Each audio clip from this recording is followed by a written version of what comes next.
kumain muna ako. Kahit ano yung ulam ko. Bagoong, pinakamasarap to sa akin. Kasi sa amin, special na to.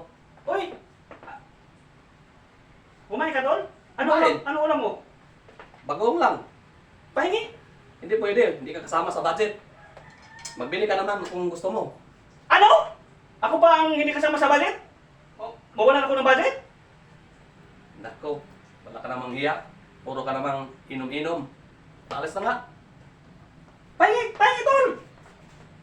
Hindi pwede. Bagong! Alis na rin ako. Ako ba mawalan ng budget? Loko talagang utol ko. Ayaw mamigay ng bagoong. Para may ano naman ako. Nako.